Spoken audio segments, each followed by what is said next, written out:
Hi, this is Dan. Had a few moments here. I wanted to go over something that came up that I thought might be interesting and helpful.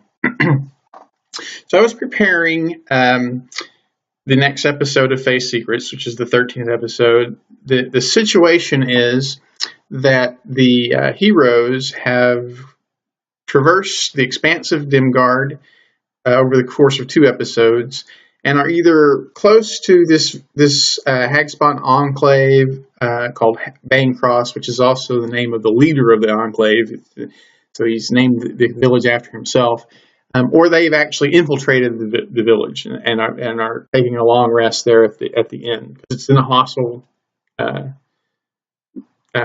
Arctic tundra setting, right? And the intention when I began preparing was that the next episode was going to be the rescue of the captured human females who are part of a forced breeding program that ends up killing them because giving birth to a Hagspawn is just so traumatic that they end up dying. So I was preparing that. I was like, okay, what are they going to what do they need to distract? What are some covert avenues? What if they go in a direct assault? What would be some potential allies for them? Blah, blah, blah. But one of the things that I knew for sure was that it has been coming out over the last couple of episodes that there is an archfey named Arethysia who has a distorted sense of beauty. And she is apparently one of the creative forces behind the ugly Fey, like hags and Fomorians and those types. And she favors them. She favors those, and she realizes that her creations are far behind the evolution of other creations in the cosmos, even like orcs, right? Who launch these transplanter campaigns across the cosmos. And so she's trying to spur her creations in a new direction and hopefully foster this great push by ugly Fey to become a significant force in the cosmos. And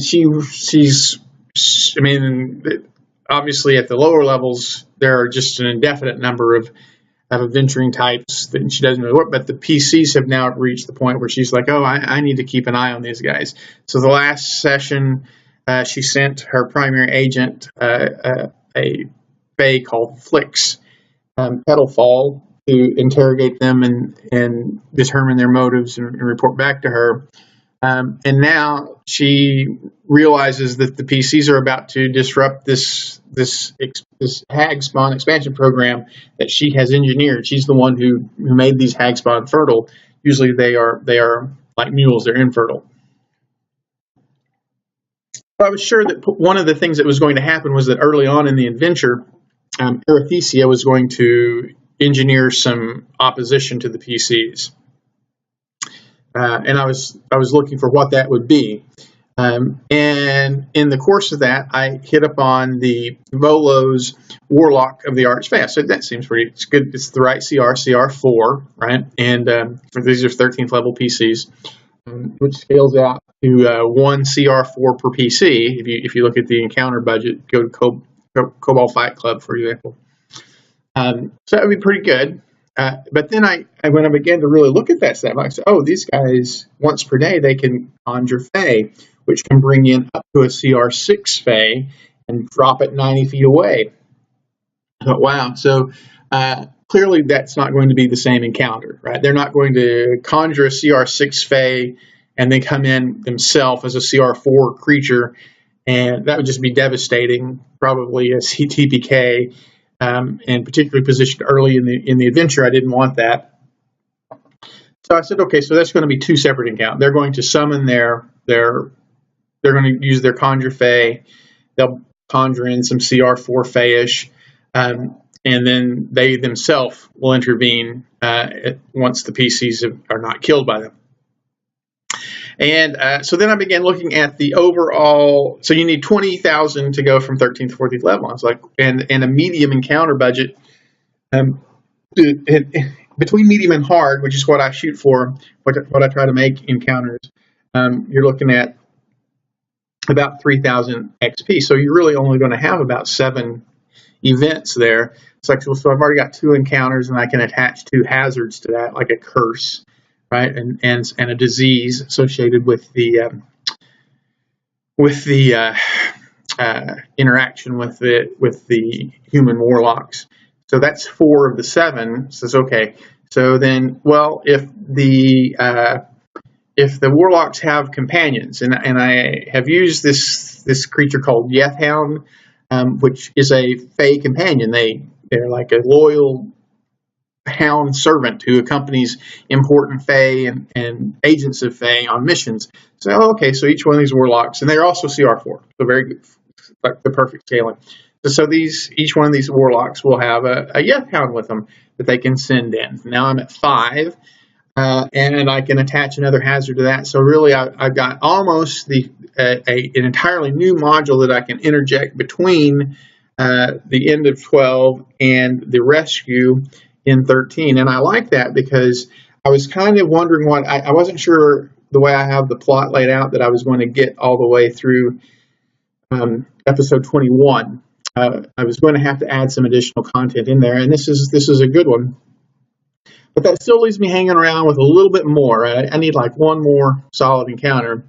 And if you watch the stream from Sunday night's game, you may note that there was a discussion, and I was quiet during it, about why the hag spawns have to continually kidnap women because they die during childbirth, but they could just revivify them for 300 gold pieces, which would be a lot less effort. I mean, for 300 gold pieces worth of gems, which would be a lot less effort than having to go out every year and find a new woman to drag back to this frozen tundra. And the reason is they have not had any spellcasters available who could cast Revivify. It's got to be Revivify. Raise Dead, a creature can refuse to come back, but Revivify, cast within a minute, and they just are brought back to life. But Bane Cross has realized this himself several years ago, and he identified some hag spawn who looked like they had the potential to advance, learn the things they needed to become divine casters to be able to cast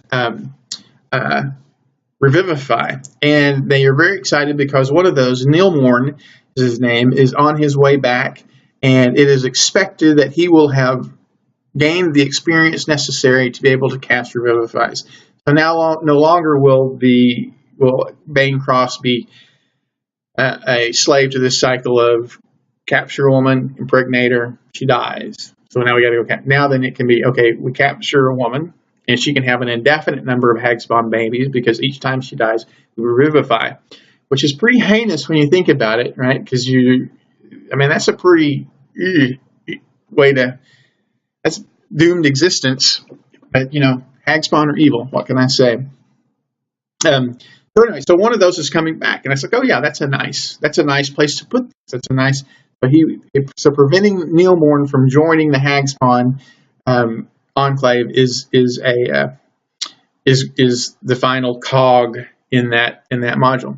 So anyway, the point is, the reason I want to bring this up is that, so in the course of preparing what I thought was going to be a completely different adventure, and we'll still be there, we're still going to have to rescue these poor women. But I came across something, right? The Warlock of the Archfey that said, "Oh, I'm going to go in a completely different direction here," right? And then it also is an opportunity to tie in a little nugget that feeds into the player's observations and expectations from previous. Those are all good things, right? It's always nice to find an unexpected treasure in that type of way. And so I hope this gives you a little insight into the way I developed. A lot of the Dimgaard adventures come from just me browsing through content and saying, oh, well, that's interesting. I wonder what I can do with that. And this was a good example of that. So thanks for considering Dimgaard. I hope you enjoy it and play on.